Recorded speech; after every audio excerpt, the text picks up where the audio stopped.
Hello, everyone. Can you hear me? No?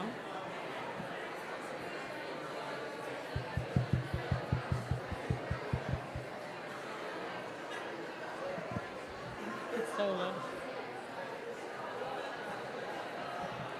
Hello, everyone. Can I get your attention, please? Please take your seat. We're about to start. Yeah, thank you.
Together, come what may, and our rejoicing will rise high as the listening skies. I can't wait to see that day when all of God's children, whoa, when they get together. Oh, what a day of healing that will be.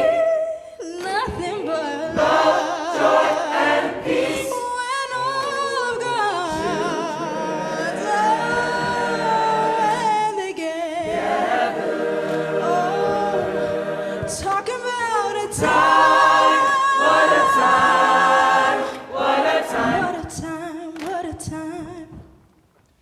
Now the world may say we must be divided, but I believe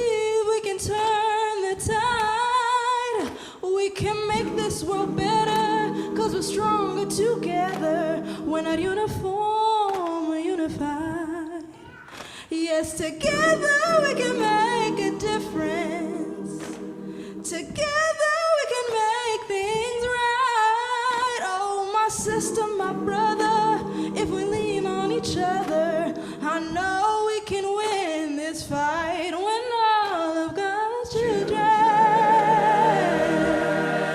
when they get together, oh, what a day of healing that will be. Oh, nothing but love, joy, and peace. When all of God's children,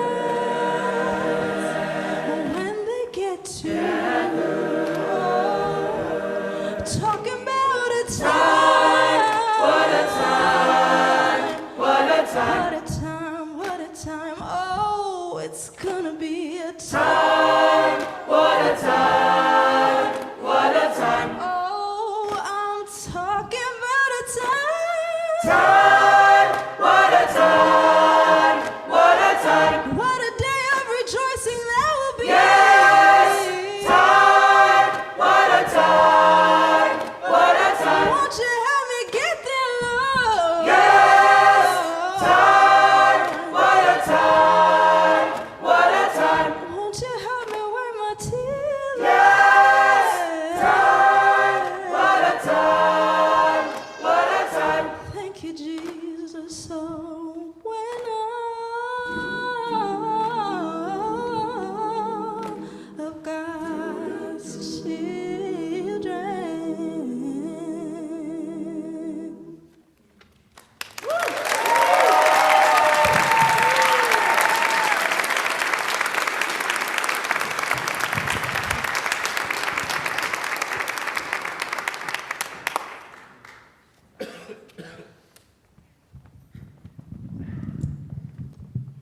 Ain't gonna let nobody Turn me round, turn me round, turn me round. ain't gonna let nobody Turn me I'm round, gonna keep on walking, keep on talking, marching up to freedom land. Oh, ain't gonna let nobody Turn me round, no, turn me round, ain't gonna let nobody turn me I'm round, gonna keep on walking, keep on talking, marching up to freedom land. Let me tell you a little story about Moses and his battle with the Pharaoh. After hundreds of years of captivity, said it was time to let his people go. So he led God's people out of Egypt land, but as far as the Red Sea. Then he forged ahead as he said, not even an ocean can stop me. I ain't gonna let nobody, no,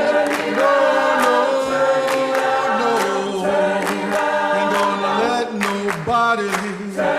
I'm gonna keep on walking, talking, marching up to freedom land. Sometimes it feels like the world is tumbling down.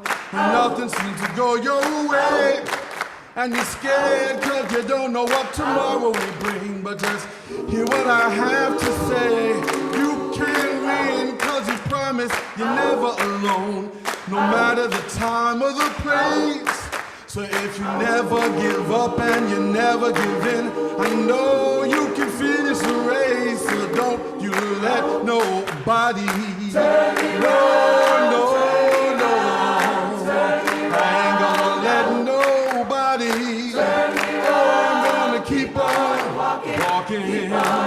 oh, marching up to freedom land. Said I ain't gonna let nobody turn me round, oh, no. Ain't gonna let nobody turn me round. I'm gonna keep on walking, fighting, praying, hoping, singing, while I'm marching up to freedom land.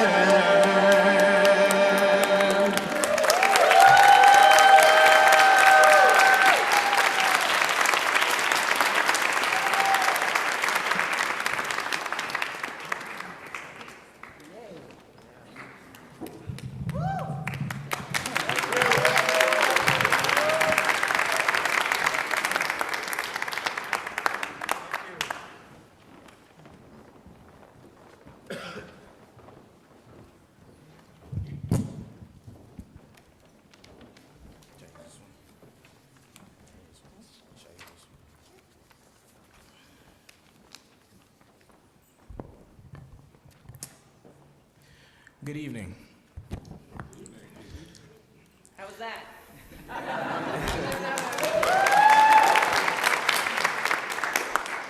All right. Good evening. My name is Safo-Mensa, and I'm honored to serve as the student president of the Phillips Brooks House Association, otherwise known as PBHA.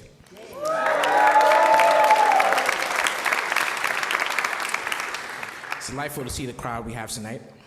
Without further ado, I would like to welcome all of you to the Phillips Brooks House Association's 19th annual Robert Coles Call of Service Lecture and Award. Each fall, this annual lecture and award ceremony brings a prominent leader in public service to campus to inform Harvard and wider communities about important social issues, as well as to inspire deeper engagement in social justice and the movements we all care about. This evening is especially meaningful as we honor an extraordinary leader, Deborah Archer.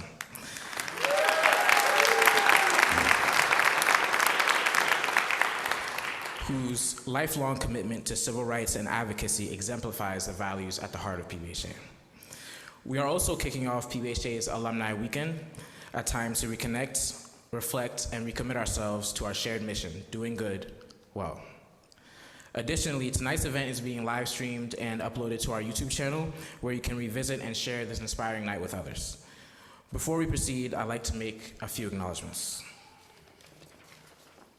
So, on behalf of PBHA, I want to extend a warm welcome to my fellow students, Harvard faculty and staff, PBHA alumni from across the country, and our community partners in Boston and Cambridge.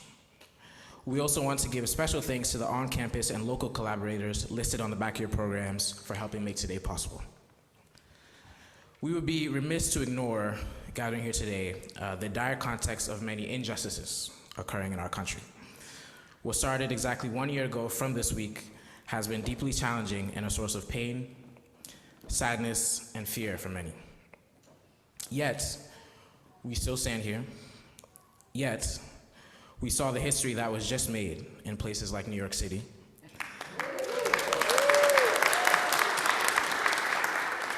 Yet, gatherings like this remind us that in community, we find strength and courage to keep building a more just and compassionate world. As Professor Loretta J. Ross, a past Coles honoree, reminds us in her words, "It's not that I'm never scared. I've just learned never to let my fears stop me from becoming more than what's happened to me." Activism has been the art of letting my life matter. So I want to thank you all for being here tonight in that spirit. As we begin the program, we also take a moment to honor the history and ongoing presence of indigenous communities with a land acknowledgement from the Harvard University Native American program. Harvard University is located on the traditional and ancestral land of the Massachusetts, the original inhabitants of what is now known as Boston and Cambridge. We pay respect to the people of the Massachusetts tribe, past and present, and honor the land itself, which remains sacred to the Massachusetts people. To indigenous people who continue to fight to reclaim their land, we stand in solidarity.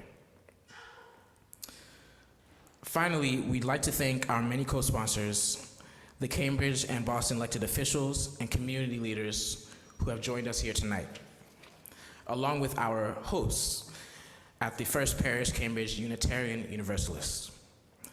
First Parish has a long and powerful legacy of social justice work and serves as the home of PBHA's Y2Y shelter in Harvard Square, the nation's first of its kind.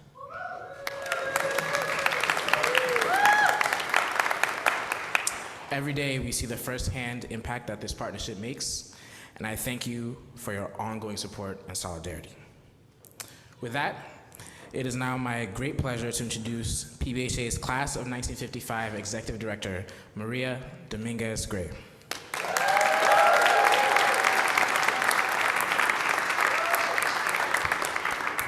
Thank you, Nana. It is so amazing to be here with you tonight, and it is my great honor to recognize the man for whom this annual lecture and award is named, Dr. Robert Coles. Dr. Coles has been a volunteer, champion, guide, board member, advisor, teacher, and counselor with the Phillips Brooks House Association for over 75 years, and has had a tremendous impact on generations of PBHA volunteers and the spirit of reflection that underlies our organization. Originally from Dorchester, right down the street, he volunteered as an undergraduate student at Harvard, facilitated reflections for the Summer Urban Program, served on the faculty committee and PBHA board, and inspired countless PBHAers and others through his timelessly popular course, The Literature of Social Reflection. In 1960, Dr. Coles offered counseling support to a brave 6-year-old girl named Ruby Bridges, who we were delighted to honor a few years ago, who, facing insufferable hatred and stress, was the first Black child to attend an all-white school in the South. As a civil rights activist, Dr. Coles counseled 6-year-old Ruby Bridges as she courageously stood against school segregation, was deeply immersed in the Student Nonviolent Coordinating Committee, or SNCC, and marched with Dr. King and worked with Robert Kennedy. Since that time, Dr. Coles has consistently used the power of his teaching and his pen to give voice to the oppressed and remind each of us, including those folks in the room tonight, about our shared responsibility to address the injustices in our community, whether they affect us directly or not, and especially in moments like these. It is that legacy, and I believe that courage, that brings us here together this evening. Dr. Coles is not able to be with us here, but we are live streaming and recording, as Nana mentioned, so we can share with him and his family a special appreciation. So if folks don't mind, the camera is over that way. If everybody wants to kind of wave, and I'm going to count to 3 and we're going to say, thank you, Dr. Coles. 1, 2, 3. Thank you, Dr. Coles. Thank you for doing that. It's going to make a big difference to him.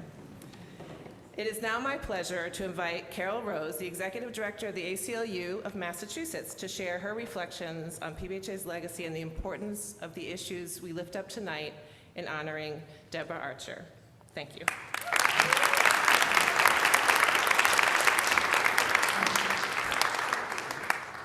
Thank you so much.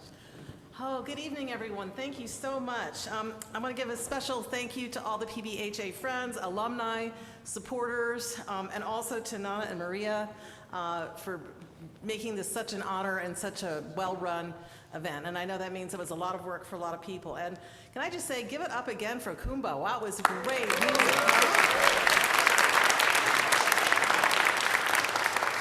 So as Maria said, I am Carol Rose. I'm the Executive Director of the ACLU of Massachusetts. And it is an incredible privilege to be here with you tonight and to celebrate a person whose work and leadership I so deeply admire. It's a true privilege to be here and for this 19th annual Robert Coles Call of Service Lecture and Award, and to introduce this year's honoree, Professor Deborah N. Archer. Professor Archer's life and work embody the heart of what this lecture celebrates, a deep belief that service, when rooted in justice, has the power to transform the lives of people not only in our community, but the systems that actually shape those lives. Professor Archer is a civil rights lawyer, a scholar, and an advocate whose career has been defined by her unwavering commitment to equality, equity, dignity, and opportunity for all. She is currently the president of the American Civil Liberties Union nationwide, the first Black woman to hold that role in the organization's now 105-year history.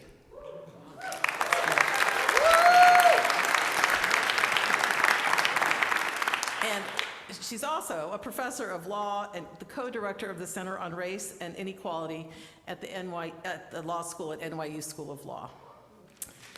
Yay. Before she joined the faculty at NYU Law School, Professor Archer served as the assistant counsel at the NAACP Legal Defense and Education Fund, where she worked on cases advancing educational equity and voting rights, work that continues to this day. And earlier in her career, she was a fellow at Harvard Law School's Institute for Race and Justice, contributing to the very tradition of scholarship and service that this award honors tonight.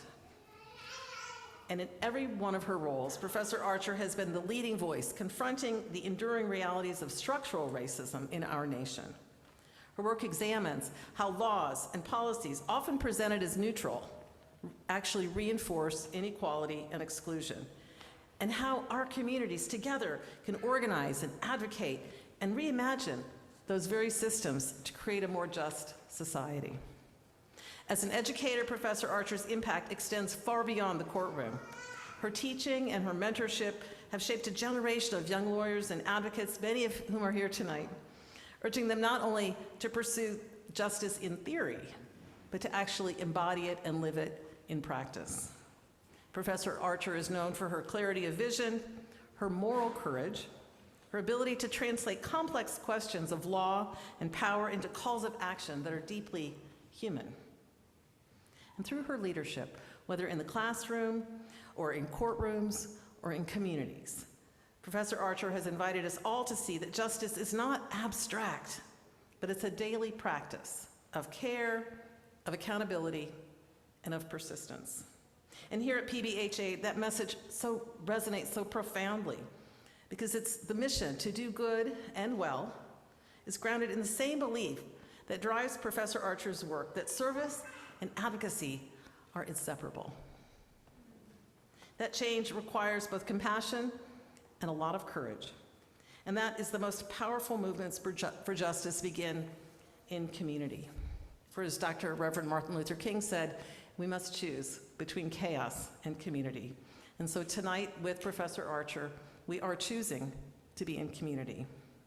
And so we gather in gratitude for Professor Archer's lifelong example of what it looks like to lead with conviction, to challenge what is unjust, and to hold fast to hope. So now it is my great honor to invite Faculty Director and Center for Public Service and Engaged Scholarship, Dr. Julie Reuben, to share more about Professor Archer's work and impact and to present the award. Thank you so much.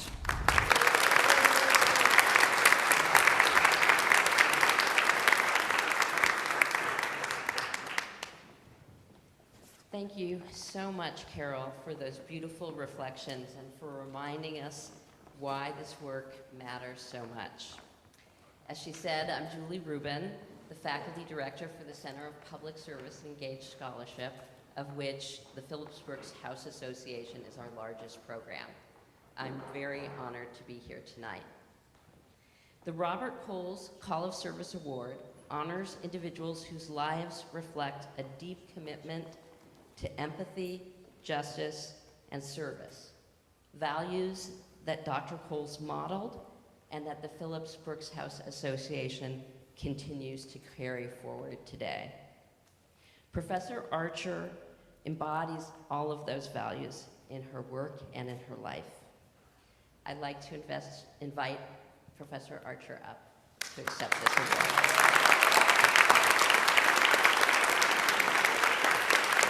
Deborah.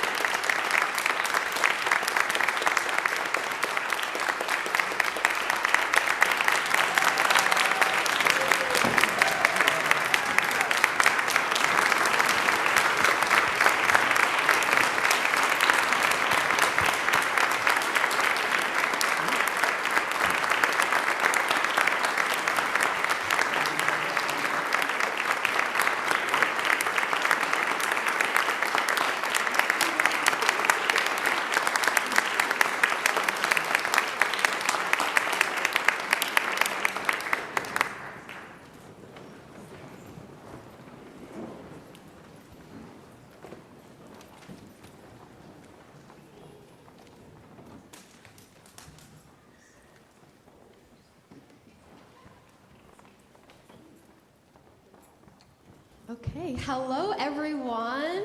It's so wonderful to see all of you here. That was a great speech from Carol and Julie, thank you so much. Hi everyone, my name is Alex Fernand. I am Vice President of the Phillips Brooks House Association.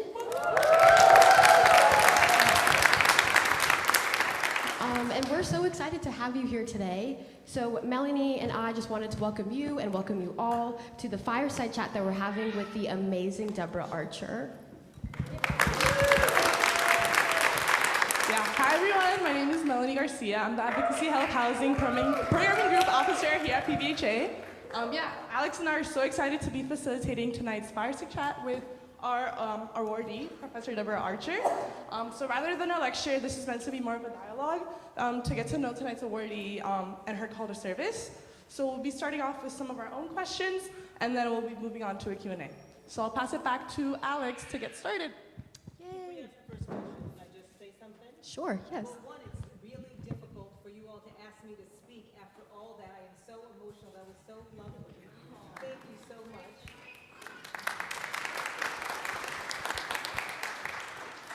Is this better? Okay.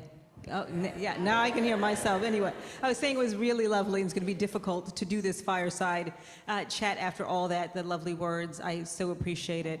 And I just want to acknowledge how important the work that you all do at Phillips Brooks House is.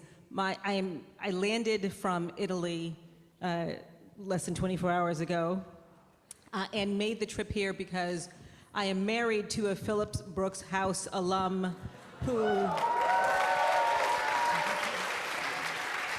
spends all his time talking about how amazing the work is and how impactful it has been in his life. But I'm actually even more excited that I was able to hear the Kumba singers because he was a part of Kumba as well.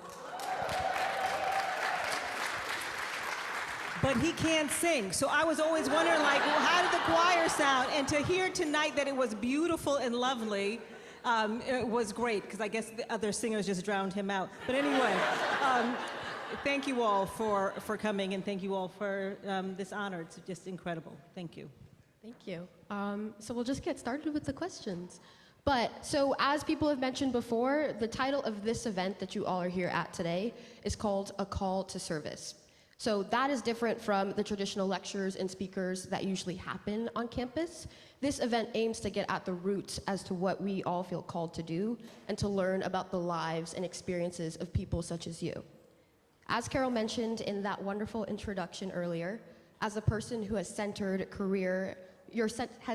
career around justice and voting rights, employee rights, racial inequalities, and educational equity, it is very clear that you have answered the call to service.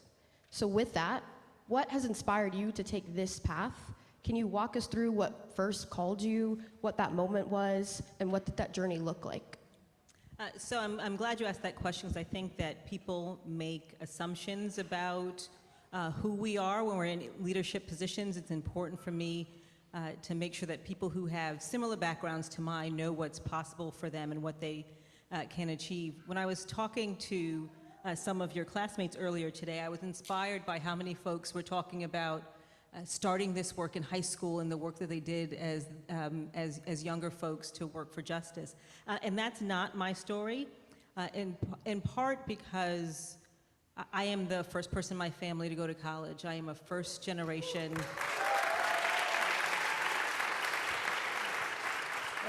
I'm also a first-generation American citizen, and my parents were terrified about what would happen if we caused trouble. And so for a lot of my childhood, they would tell me to keep my head down, to not get engaged, to not protest, to not draw attention to myself, because they didn't want to disrupt the system and risk us losing the lives that we had built here. And so I came to the action late in life, but I think I came to the calling early, because I've always been inspired to do this work because I want to fight for people like me and families like mine and our ability to live with dignity and respect and to access all of the opportunities that living in this country should offer to all of us, but that is denied to too many of us. And so I've talked about this a little bit, but I think that every turn, racism has impacted my life and driven me to the point to where I am today. I grew up in Hartford, Connecticut. Is there really someone here from Hartford? All right. So I grew up in Hartford, Connecticut. It was predominantly Black and Latinx community, but it was deprived of a lot of the resources that you think you need to be successful. And my parents struggled because they're Black, because they're immigrants, because they had an accent, because they didn't go to college because they didn't have a lot of money, and they struggled to provide some of the very basic things that you need for life. And I talked to my husband and remember that there were times when I had to wear my coat in the house in the winter because we didn't have heat, and just really struggling for basic things. And somehow my parents were able to pull it together to move us to Windsor, Connecticut, which is a suburb of Hartford. And at the time that we moved, we were one of 3 Black families in the community. And our neighbors took every opportunity to let us know that we weren't wanted and to remind us that this was their community, not ours. And I remember being about 9 or 10, waking up to find that our house had been vandalized, KKK had been painted on our house and on our car, and I was terrified. I was terrified to live in that house. I was terrified to play in our yard, to go to the park. I was actually afraid to go to school, and my parents let me live with my grandparents for a while. And they had to explain to me and my younger brother why our neighbors didn't want us there and what KKK meant.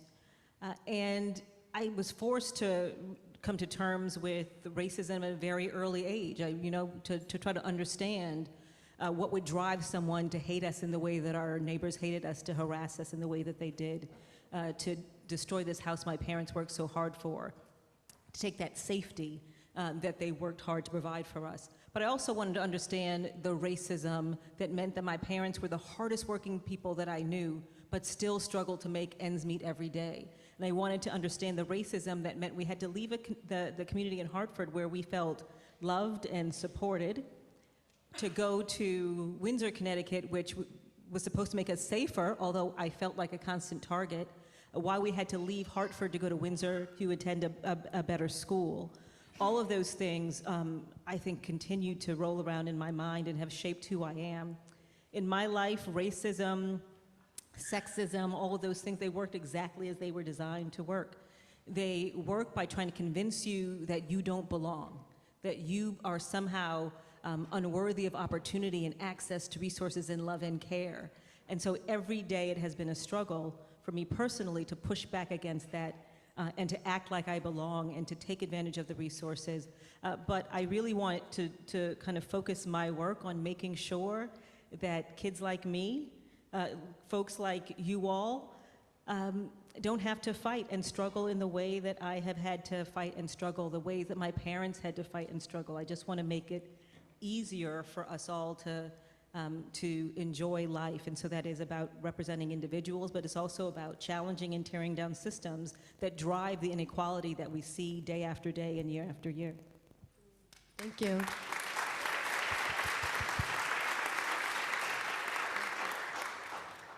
You're sharing things that are very personal to me as well. I think it's very inspiring to hear you talk about these things, and especially like your role in the ACLU of its 100-something years. 105. 105. It's 105 years of protecting the rights and civil liberties of others. I think something that we're all very curious about is, as the first woman of color to lead the ACLU. I don't want to correct, but as the first person of color, I just want to like. Okay. Yeah, okay. It's yes. No, yes, correct me. Yes, correct. But what does that milestone mean to you, and how has this shaped the way that you've approached your term and your leadership, but also your advocacy as well? And I do want to say that it's the first person of color because I think it's important. The ACLU is an amazing, wonderful organization. It means so much to me. I really do think it's one of the most important organizations in the country. But for me at this point, 105 years in, to say that I am the first person of color to serve as president shows that we all have work to do, that even an organization like the ACLU had work to do, and so we need to acknowledge that. And so I think it's important to say that. The question was, what does it mean to me? It means a tremendous amount. The ACLU has been an important part of my life for a very long time. My first job out of law school after I clerked was as a fellow at the ACLU, and it shaped who I am as a person, as an advocate, in ways that are really hard to quantify. It's just so important to who I am as a person, as a professional. And so to be able to lead the organization and help lead the organization at a time when it is really more important than it has ever been, and it's important that it rise to the moment in all the ways that it needs to rise to this moment. So it is a tremendous honor, really. But I think it's important for me to be in this role because for so long people viewed the ACLU as a white organization. People constantly say to me it's a white legacy organization. And that has meant that so many of the communities that we work with and support, partner with and want to serve, don't think that the ACLU is for them. They don't think that they can turn to us when they need support. They don't think that they can count on us as a partner. And so I think visibly, having me as a president and Anthony Romero, who is an out Latino man as our executive director, just shows people that this is an organization that is for all of us. The organization is incredibly diverse. Our board is majority people of color. Our executive committee is majority people of color. We have folks who have disabilities who are helping lead the work. We have folks who have been incarcerated and impacted by the system who are leading our work. We have folks who are LGBTQ, part of the conversation. Like, we want to make sure that the people who are central to our work are also the people who have experienced this system and understand the ways that it works and then bring that to the work of the ACLU. So I'm trying to do that as president as well. I think it's important. I'll also say that as the first person of color in any space, and I'm sure there are many other people in this room who are the first person of X to do Y. There are people who have expectations about who you are and what you're doing in that role just because of who you are. And when I became president, I had amazing, wonderful people who I have never met before and probably will never meet in person reach out to me and say that they were proud of me and that they support me and they want me to do well. And I also had people who reached out to me who I had never known and will never meet and say the most awful, horrible things to me and say that they don't wish me well or that with me in the role I'm destroying the organization and the ACLU will never be the same again and they won't care about the issues they used to care about. Now they'll only care about race. And depending on which side of the coin you are, if you support me and wish me well and are proud of me, I feel a responsibility to live up to that, to continue to make those people proud and to support me. If you're on the other side, I would say some words, but there are students in here. I'm not going to say the words that I want to, but I feel that I want to prove them wrong as well, that I want to show them what I can do, who I am, and to not let their words make me feel fear or pull back. And then finally, I'll say that not only through my identity, but the work that I do as a civil rights lawyer, I think it's important for the ACLU now because those issues are so critical to the work that the ACLU is doing. And so for me, it's important to think about the work that we do, making sure that we're rising to the moment and whatever that means, right? After September 11th, it was important that we rise to the moment, and that was focusing on religious freedom and fighting back against religious discrimination, focusing on national security and privacy. After the Supreme Court struck down the Voting Rights Act in the Shelby County case, rising to the moment meant fighting back against voter suppression and making sure that everyone had access to the ballot and that everyone had their voices heard. And today, it means that we are rising to the moment by defending all of the most marginalized people in our communities who are being targeted, all of the ways that we have tried to build this multiracial democracy, all those tools are being dismantled and destroyed. And so rising to the moment means showing up in all of those spaces. But it's also important to me that it's not just about the work we do. It is, as I said before, who does the work, making sure that we are as diverse as the communities that we represent and we work with, and being a part of the process of making sure that we are bringing all the voices and perspectives into the organization and that those people have a say in what goes on and how we do that work. And it's also important to me to think about how we do the work, to make sure that we are not helicoptering into communities and telling them what is best for them, that we are being led by the incredible leaders like Carol who are on the ground in states around the country and are helping us understand how best to meet the needs and to partner with and collaborate with the people on the ground. So all those things are, I think, things that I think about and help the organization think about. Y'all are not going to clap after every response, because then when you don't clap, I'm going to feel bad and I'm going to go back and correct my answer. No, the clap is deserved. The clap is deserved.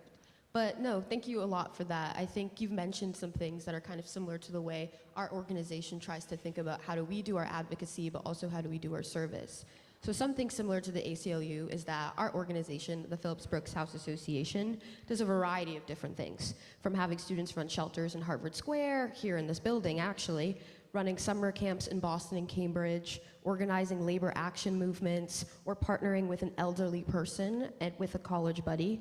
Something really important to us is bridging all of our different efforts while also celebrating the different identities and experiences of our volunteers and our constituents. So, while our different buckets of programming may serve different groups of people, we all work under the same mission of striving for social justice. The ACLU, however, operates under the mission of defending the rights of all people nationwide, from voting rights to reproductive rights and to racial equity.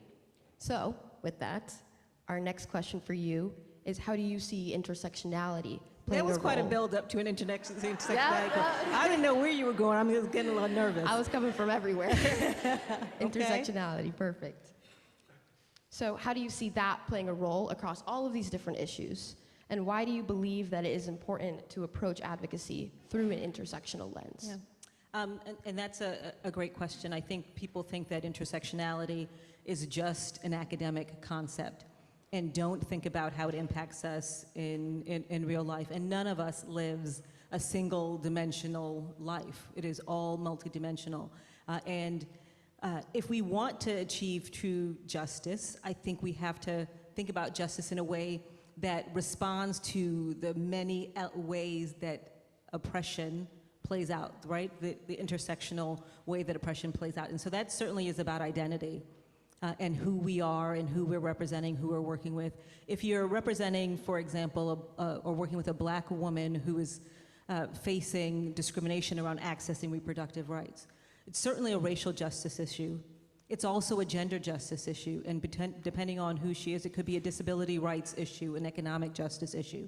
And if you just approach it as a gender justice issue, or if you just approach it as a racial justice issue, you're not going to achieve justice for her, for people like her, or for anyone else. And so we have to think about the many identities that people bring to the table and how that impacts how we do the work for them.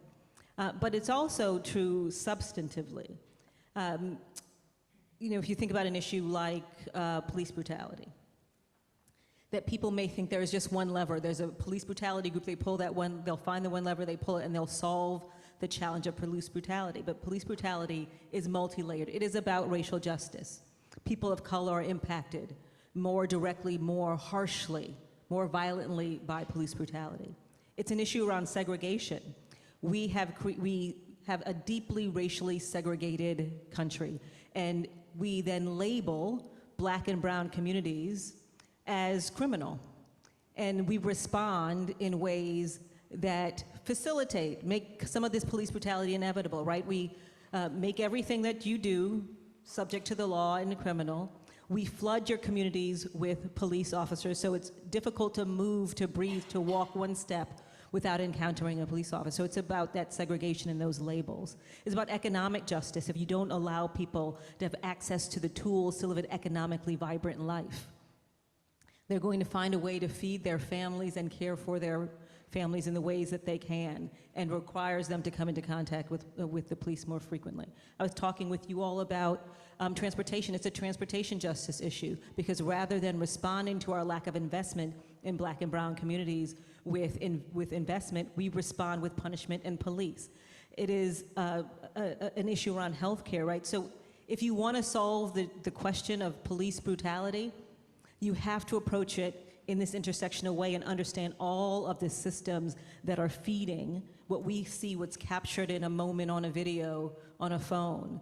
It is so many systems that have come together. So if we're not thinking about the multiple dimensions of the individuals that we're working with and the ways that these issues impact them differently, if you're not thinking about the different systems that are coming together to create that issue, then we're not really fighting for justice. The ACLU has to think about this in everything that we do. Because if we're going to fight for voting rights, we have to know and acknowledge that people of color are going to be impacted differently, that voter suppression means something in Black and brown communities that it does in others. We have to recognize that folks with disabilities are going to be impacted differently by some of the laws and restrictions and the ways that we're targeting, that immigrants are facing different challenges, that people with language access questions are facing different challenges. If we don't recognize that and do the work to address all of those issues, then we're not achieving justice at all. Our work in the end will be meaningless. See, y'all almost didn't clap. Almost didn't clap.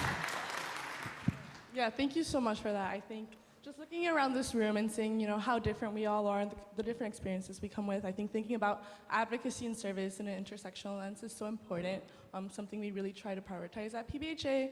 And I think applying that to this moment that we're seeing right now, across the country, we're seeing policies that are rolling back rights and laws that are targeting the most vulnerable, like food benefits are in the air while violent immigration raids continue to be funded. So just seeing what's going around and how our different communities are being impacted, it's just a stark reminder of how powerful these tools, laws and policies can be for better or for worse. But history and the present show us the progress comes from people organizing to transform these same tools into engines of justice, whether on the streets or in the courtroom. So in a moment right now when law and policy are increasingly being weaponized against our communities, how can they be reclaimed to advance justice and equity? And what role does collective action, people power, play in driving meaningful advocacy and resistance? I just want to pause to just acknowledge the moment as you were talking about some of the challenges that we're facing, because I think so much of what we're trying to do is get through the day. A lot of us are trying to, you're still a student, you still have to go to class, you still have to take tests, I still have to raise my children, I still have to go to work, we still have to do all of these things, and we don't take enough time to pause and just acknowledge how hard this moment is. There is just, every day, it is everything all at once, and it is overwhelming, and it can be soul crushing to see everything that you care about being attacked every day. It's like you waking up to see what is next, and what shoe is going to drop next, and which community is going to be attacked, and what right we hold dear is going to be threatened. And so I know we've touched on it a little bit, but it is important, I think, for us always to acknowledge how hard this moment is for each and every one of us, how hard it is for people who are far more vulnerable than we are. The violence and the suffering and the cruelty that we're experiencing every day should never be normalized. We should always stop and acknowledge how awful, how just completely disgusting the moment that we are in is, even as we pick up and move forward and do what we have to do. And the question you ask is incredibly important. I think sometimes we forget that law and policy are never neutral. So we're saying that acting like today is a moment where law and policy are being weaponized against people and communities, but it has always been, right? So we can certainly point to times throughout our history where the law has been weaponized to suppress rights, to silence communities, to stamp out protest, to perpetuate inequality, to keep us segregated. But we also have to acknowledge at the same time that's not inevitable. That's not the way the law has to be, because just as we have seen throughout history law being used to crush and oppress us, we've also seen those same laws being used to challenge segregation, to facilitate integration, for us to build rights that we could have never imagined we've had. I'm looking at an incredibly diverse room. And it is law and policy that has made it possible that we could have this kind of collection of people coming together. And so the work that we have to do is to force the law to be used in the way that builds community, the way that enhances rights, the ways that protect us, and not the ways that harm us. We have to fight this weaponization. I often say that the work of the ACLU is about bridging the gap between the America that was promised and the America that is. And that is what we have to do with the law. We have to force the law to live up to its promise. We have all of the Constitution, the Civil Rights Act, the Fair Housing Act, all of this powerful sweeping language and promises that it makes about who we are as a country and who we will be. And we have to force them, those laws, to live up to that promise and to do that work, not to abandon the law, right? So many people have said, why are we continuing to use the law? Why are the ACLU focusing on litigation? Well, this was before this administration, because I think right now everyone sees how why we're still litigating and focusing on the law. But people have said, well, why focus on the law? And the other side is using the law as a tool. They're going to be in court, and they're going to use the law to oppress, and we need to be there to fight. But we also need to figure out a way to use the law to build the tomorrow that we all dream of. So we can't let it go. We cannot abandon it. We cannot act as if it's not one of the most powerful tools that we have. But it is not the only tool, as you have said. Those who resist change, who want to continue to fight for injustice, they know that the law is only the first step. So they are doing the work to tear down the law, to dismantle the legal structures. But they also know that it's important to have powerful communities that use the law to fight for change, that show up to fight for their neighbors. They know it's important for us to be able to tell the stories, to understand how we got to where we are, to tell the stories that help us understand a blueprint for how to fight, for us to know our history. They understand how powerful that is. They understand how important it is to dismantle the structures that give rights meaning, that help to make it meaningful every single day. And they know how important collective action has been to all of this, to that infrastructure. Because collective action has always been important for the change that we have seen. People who have come together to organize, to march, to protest, to vote, to tell their stories. All of those things help create the kind of fertile groundwork that we need for legal and policy change, for us to push courts and legislators to do what's right, to have courage, to stand up for the people. So it's incredibly important for us to know that what the ACLU does, what other legal organizations are doing in court, is critically important, but it is less powerful, less meaningful if we don't also have people engaged in the collective action outside of courts, pushing those with power to do what's right. What's lacking right now is a lot of courage. And so when people don't have courage, you need to motivate them in other ways. And the collective action here, the protests, the demands, are helping to motivate people to do what they have originally lacked the courage to do.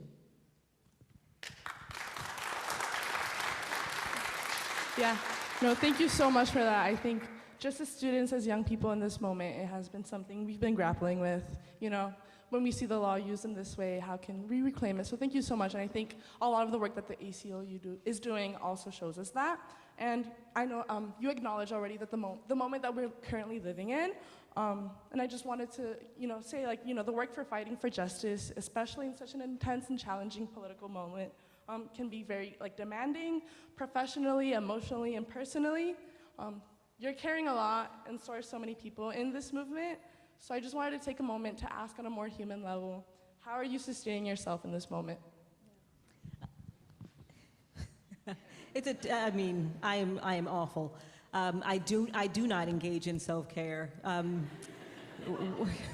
at all. One of my former students, my favorite former student, Alex, is here, and some of my students are constantly telling me that I need to take rest. One of the things I don't do is drink water. I just don't drink water because I don't have time. Who has time to go to the bathroom, right? And so to try to force me to drink water, they bought me this enormous water bottle that on one side it says hydration for liberation, and the other side it says a hydrated Deborah is a win for justice. And so it's just a reminder that I don't do a good job of taking care of myself. But I think it's important for you to ask that question more broadly because none of us should make it seem like it's easy to do this work. I just, to be honest with you, I am tired. I am tired physically, I'm tired emotionally, I'm tired spiritually. it is challenging to get up every day to do this. It is, I'm sure you also can imagine that I get more than my fair share of hate mail and voicemails and emails, and as my husband knows, there was a point at which people were getting pizzas delivered. They were delivering pizzas to judges' homes to let them know that we know where you live. And twice they tried to deliver pizzas to our apartment. So it is challenging. It is hard. But I get inspiration and energy from so many places. It's one of the reasons that I'm here, because being around young folks who are for certain the future, like we are going to get what we deserve as a country, we're going to get to justice, not because the younger generation of folks are going to demand it, because you are willing to do the work to get it. And every day, I'm kind of blessed to work with law students who bring such joy and energy and creativity and passion and relentlessness to their work. And they certainly give me inspiration. And being with you all today to see all these young folks who are doing the work already and committed to continuing to do the work certainly inspires me. I am lucky to be surrounded by my ACLU colleagues who show up to work every day with such love and passion for this work. They have been working tirelessly from the first Trump administration. There has been no break. And every day they are showing up and doing this work.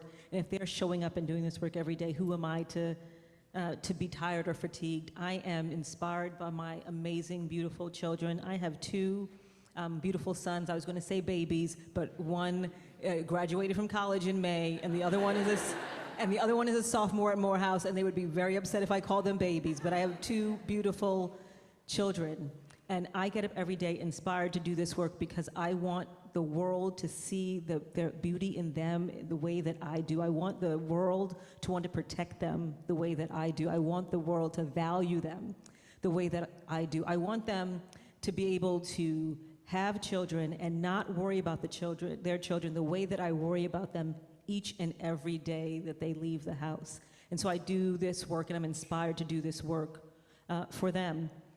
And I have a really amazing mentor who has reminded me that we are all standing in the shade of trees we did not plant and drinking from wells we did not dig, and that my job is to get up every day to dig holes, to build wells, and to plant trees.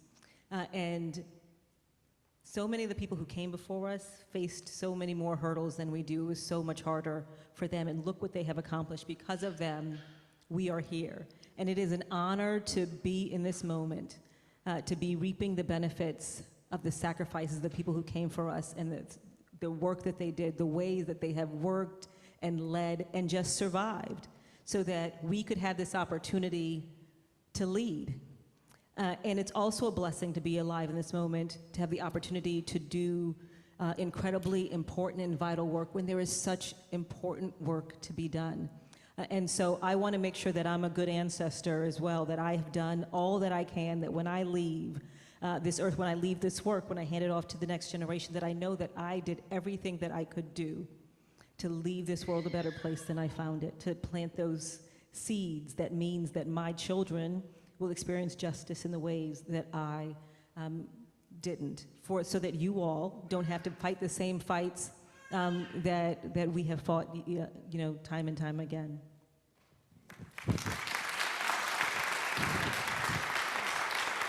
Yeah, thank you so much for that. I think definitely just in this time, just seeing like what motivates you, the sources of inspiration that you found, it's something that we can all learn from. And so the guiding theme for this evening and for our Alumni Weekend, which is tomorrow, is Stand for Good. At PBHA, that means showing up for our communities, and as you said earlier, not just through service, but through solidarity and action. And I know that the ACLU, Standing for Good, has meant using law, advocacy, and collective power to defend the rights and dignity of all people, even and especially when it's difficult or unpopular. And as students navigating this current moment, many of us are asking what that looks like in our own lives. how can we align our values with our actions and use our power to make change? So I'd love to ask, as students navigating this current moment, how can each of us find our own way to stand for good in the spaces that we occupy? And what advice would you give to young people who want to make a difference but aren't sure where to start? Yeah, I think the overarching challenge I think some students experience, young folks experience, is a paralysis about not knowing the best thing to do, right? People often ask me, what's the most effective? What is the best tool? What is the most powerful tool? And I kind of push that aside because we just need to do something, right? Don't make the inability to do everything stop you from doing anything. Just do something. We all have power and influence. You have influence as students, as employees, in your families. And so I think what you can do is wherever you are, whoever you are, get up every day and think about the injustice you see around you and what can you do? What can you do in your daily life with the resources you have, with the skills you have, with the networks you have, with the influence you have to make a change? The small changes that we can make will come together, they will ripple outwards, they will build momentum, and they will result in the kind of tidal wave of change that we want to see. But it starts with one person. Another friend of mine says we can all be a part of the circle of human concern. And for me, that means that whoever you are, you can get up every day and do something for justice. You can fight for justice for your community, for the people you care about. You don't have to be a lawyer at the ACLU. You don't have to be a millionaire. If you have $1 to give, then give $1. If you have an hour to give, then give an hour. If it is about having a conversation with someone in your family that's going to help them see an issue differently, and then have them have that conversation and they see an issue differently. Voting, showing up every time and voting, coming to community meetings, anything, just do anything. I don't want people to try to struggle to figure out what the best or most effective thing is that they can do. I want them just to do something, because that is how we slip into apathy, to not caring, to just to feeling paralyzed by the injustices, to feel like you don't have any power. You have incredible power in your communities, in your lives, and you need to just exercise it in any way that you can. That is what I would say. But also, as you young folks, I think part of the challenge that we're in is that we're responding every day to the emergency in front of us. And it's important for us to defend rights, to stand up for communities and respond to the emergencies and the challenges in front of us. But we also have to work towards a positive vision of justice, right? People have said to me, when we go back to normal, after this is over and we go back to normal, we rebuild, it's not going to go back to normal. But also, we don't want some of those systems back anyway. They were never up to the challenge. They were never what we deserved. And they helped us get to this point. And so what we need to do is figure out how we all can come together to build something better, something stronger, something more durable, something that really gets us to the justice that we have all deserved. And that takes creativity, it takes time, right? We have to think long term. I don't want to, I don't know how many people have seen the movie Dune, and then you're gonna be like, how we invited this woman to lecture and she's quoting the movie Dune. But in the movie, there's a line that says, our plans are measured in centuries. And we need to start to build plans that are measured in centuries. We're so focused on today, we're focused on next year, but we need to be thinking about 10, 20, 30 years from now.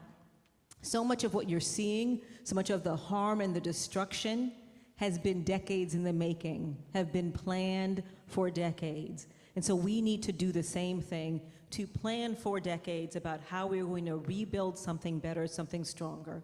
I was talking earlier with some students about Charles Hamilton Houston, who was a professor at Howard Law School, dean of Howard Law School, and also worked with the NAACP, and one of the architects of the Brown strategy. He conceived with his law students that separate can never be equal, but that not only did he think about this concept that separate can never be equal, he thought about with his students the strategy, a decade-long strategy that's going to take us from Plessy versus Ferguson and separate is equal to Brown. And it wasn't that there was Plessy one day and Brown the next day. It was they thought about how do we break apart what needs to happen to get us to a place of more equality. and then build those blocks and plan the cases. And so they thought we want to tear down separate public education based on race. And they knew let's start with the law schools, because that's going to appeal to the justices. And so they got a victory there. And they said, okay, well, let's branch to other parts of higher education. And then that got a victory.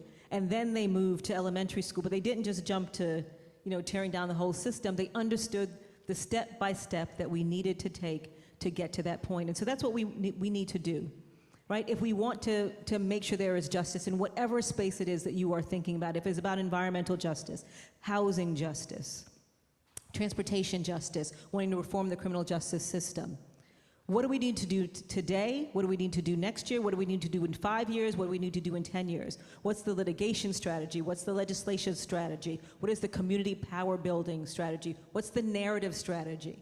Thinking about all of that and bringing that together. That's what I want you folks to do, because I know how creative you are. I know how amazing and expansive your vision of justice is, how much you want for us to be a better place. And so I'm telling you that the work to make us a better place, to make us a more inclusive country, to make sure that we are all enjoying access to the rights that this country should offer, that we have promised time and time again. We are getting ready to celebrate our 250th birthday, and we have still not lived up to the promises that we have made on day one. And so to get us to do that, that's what we have to do. We have to think long term and build that strategy and have the discipline to implement that strategy step by step.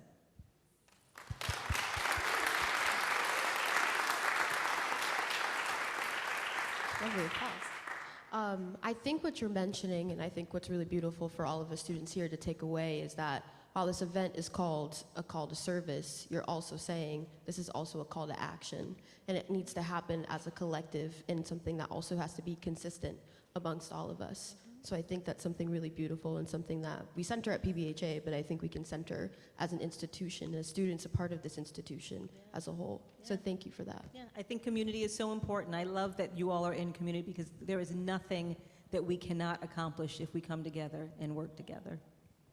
Thank you. And so with that, we're going to move to a Q&A session by you all.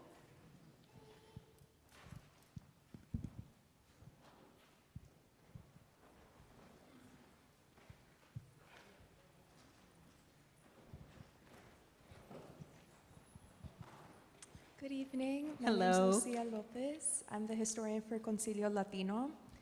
And it's such a pleasure to have you here. Thank you for coming to Harvard. So on behalf of Concilio Latino, we have a question of what civil liberties do you see most at risk in the next 5 to 10 years, and how can communities proactively protect them?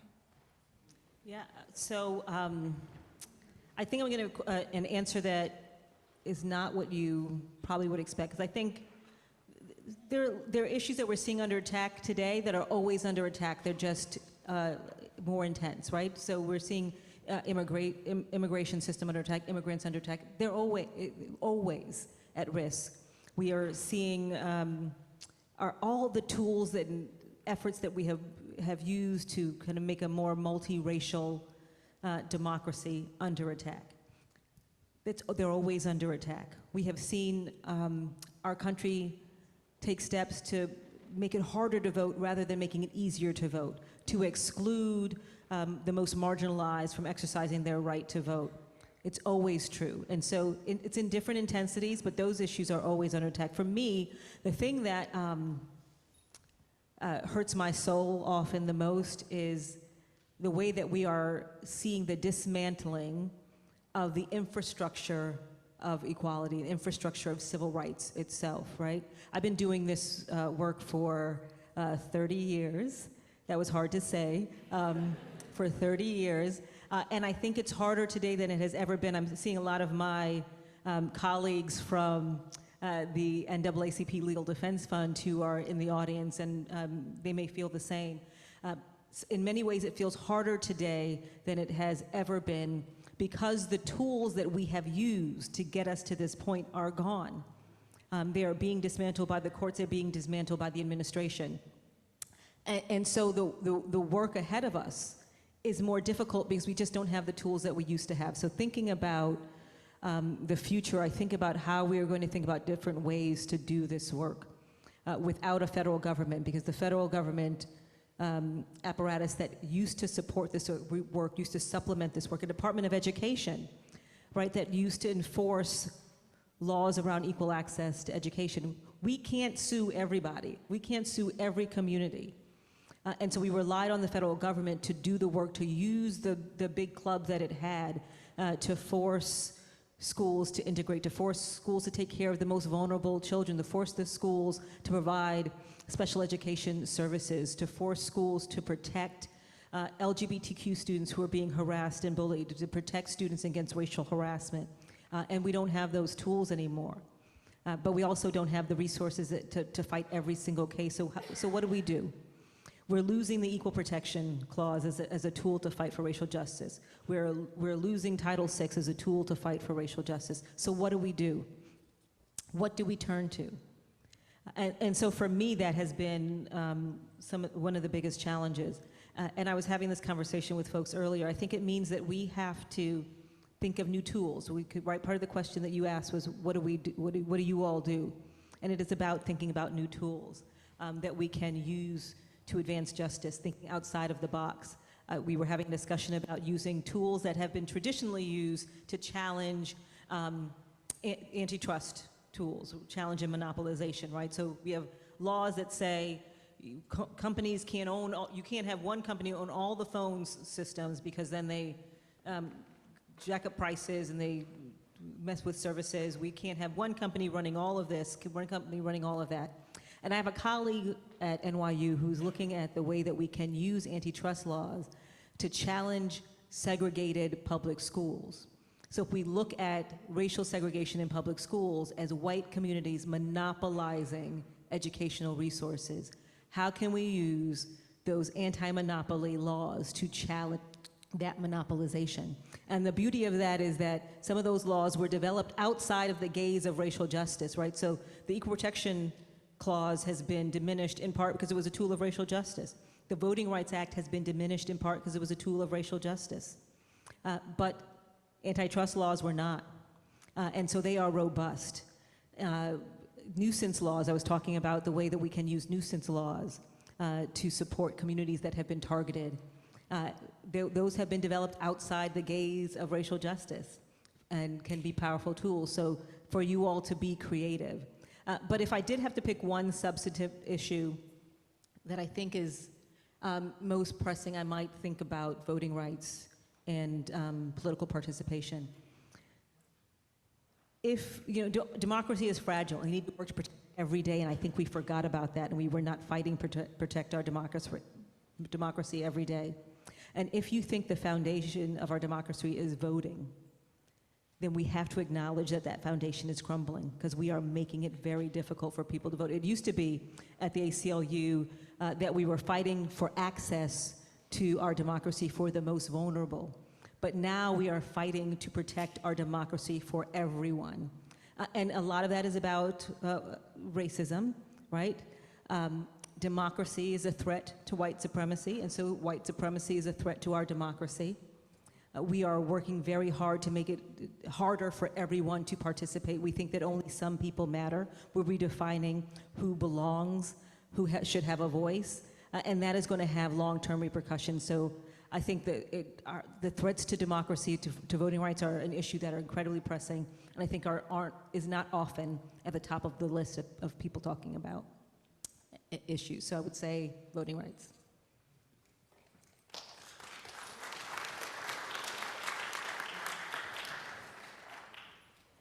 Hi, Professor Archer. It's nice to talk to you again. Hi, everyone. My name is Minerva Garcia. I'm the Community Organizing Chair at PBHA.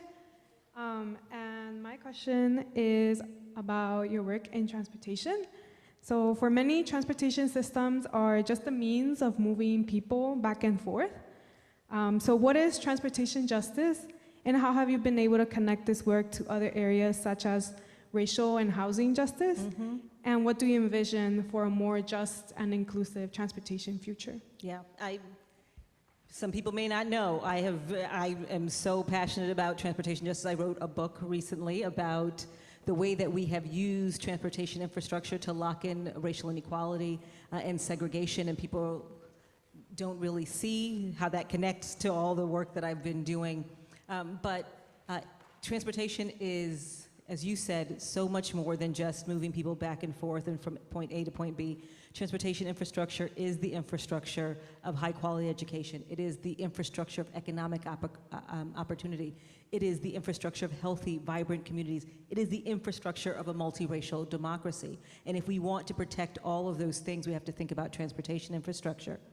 And it is so intertwined with white supremacy.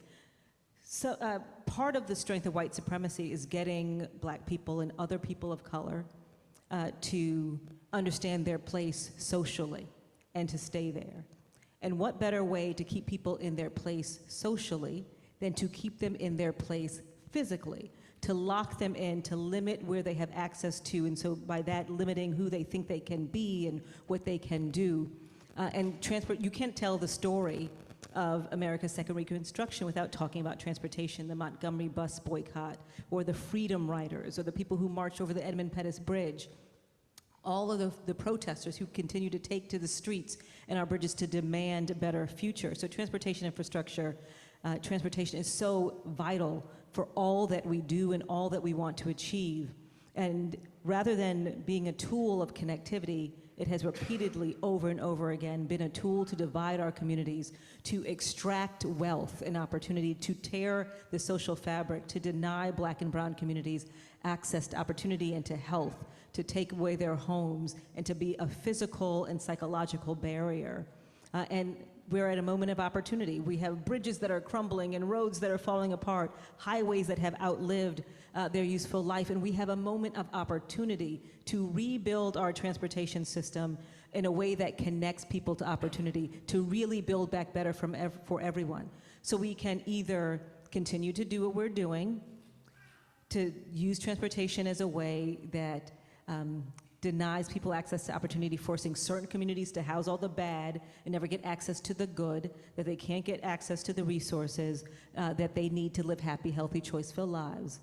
Or we can build back a system that wants to make sure that every community is a vibrant, healthy, and happy community. So that's the quick response, because I'm sure we're running short on time, because I just talk a lot and talk long. So that's the quick response to transportation infrastructure. My book is called Dividing Lines, and I work through the way that we have used highways and roads and street planning grids and public transportation and sidewalks and pedestrian infrastructure to deprive communities of access to opportunity, and the way that we have layered in policing and punishment into all of those systems as well.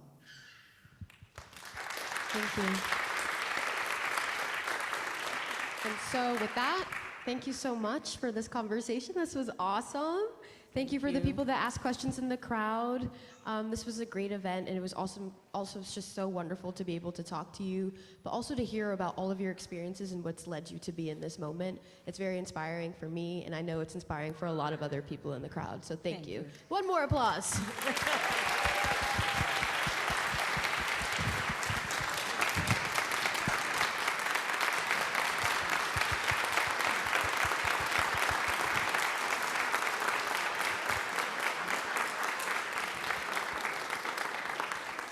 And now we're passing it.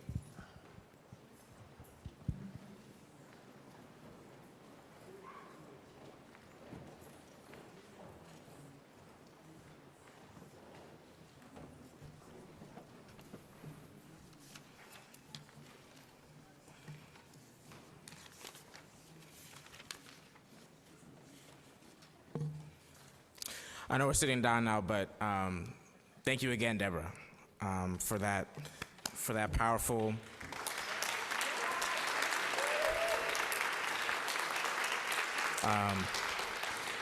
and inspiring conversation, and it doesn't say it here, but personal as well. And thank you to everyone in the audience for your thoughtful questions. What an incredible way to begin this year's celebration, honoring a lifetime of service and a legacy of justice. Tomorrow, we will have the opportunity to reflect on and build upon the values that define PBHA's work: service, justice, and community during PBHA's virtual Alumni Weekend. We're excited this year to present the PBHA Outstanding Alum Award to Anurima Bhargava, class of '96, who has demonstrated exceptional leadership, long-term dedication, and significant impact as a civil rights attorney, the former chief of the Educational Opportunities Section of the Civil Rights Division at the U.S. Department of Justice, and most recently, as a principal organizer with Crimson Courage, an alumni movement fighting to ensure Harvard's academic freedom.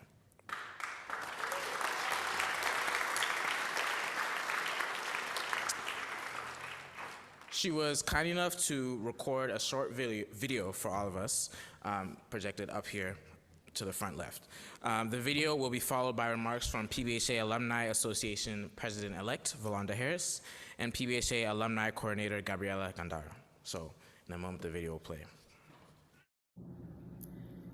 Good evening. I am so excited to join you this weekend to celebrate the ways in which you are transforming and expanding the ways in which we envision and fight for justice and dignity in the world. In this time, where so much that has anchored and sustained us, that we have long and deeply cherished, is under attack and is being dismantled, I am reminded of the lessons that I learned at Phillips Brooks House, that in the worst of storms, our mission and purpose is to serve, to alleviate suffering, to build community, to fight for one another, and to make room for us all. And that we can participate in that fight no matter where we are standing, no matter what work we are engaged in, or what journey we are on. Service, at its best, is a reflection of who you are. It makes your superpowers concrete and visible. It gives you the chance to share your humanity and love for the world and what it ought to be. So please bring your passions, no matter what they are, to how you serve, and surround yourself as you can at PBH with those who share your commitment to care, dignity, and justice, and show you all the many, many ways in which they can be pursued and uplifted. This is your time. We have been excitedly waiting for you, and as we've seen in these past days, it is your time to catalyze and energize change that improves and saves people's lives. So let's go. Thank you.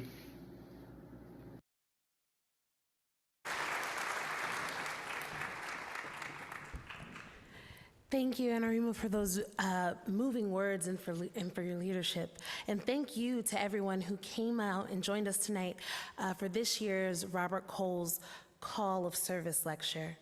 Tonight, we celebrated the spirit of service and solidarity that connects generations of PBHA students and alumni. Whether through a camp, tutoring, or advocacy work, you are part of a long tradition of answering the call to serve. We hope you'll also join PBHA's 2025 Virtual Alumni Weekend tomorrow, Saturday, November 8th, from 1 to 4 p.m. It's a chance to reconnect, celebrate outstanding alumni, hear from current students, and participate in discussions and decade reunions. We look forward to seeing you there. And now, I'm pleased to hand it over to Gabriela Gandara.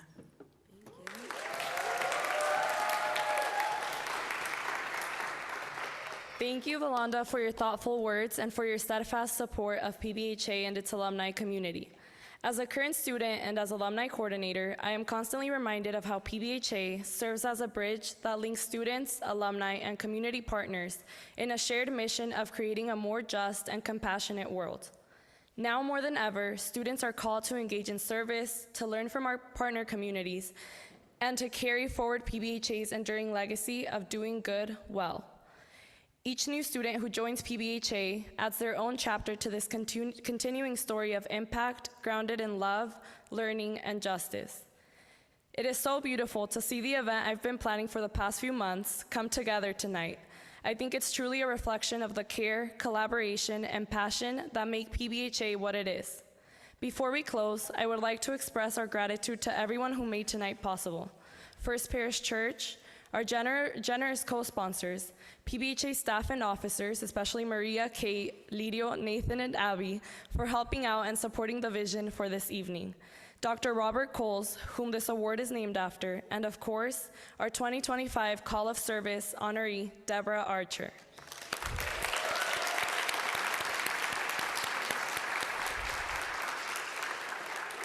Lastly, thank you all for being a part of this evening and for continuing the work that keeps PBHA's mission alive. We hope you enjoy the rest of Alumni Weekend, and we also invite all of you to head to PBHA over in the yard, as we've ordered a lot of food and we need it all to get. Yeah, take it. Thank you. I love you so much, Gabby, and there's one thing we didn't tell you, is that we want to appreciate two people, Gabby and Lyria. Lyria, if you're here, if you want to come up to the stage, who have been involved in everything behind the scenes, from when we first met Deborah on Zoom, when we booked her flight, but especially in the extensive communication and planning campaign to put on this event and make it go on in the best way possible. So we want to show care and love to appreciating the two of them for doing such a great job.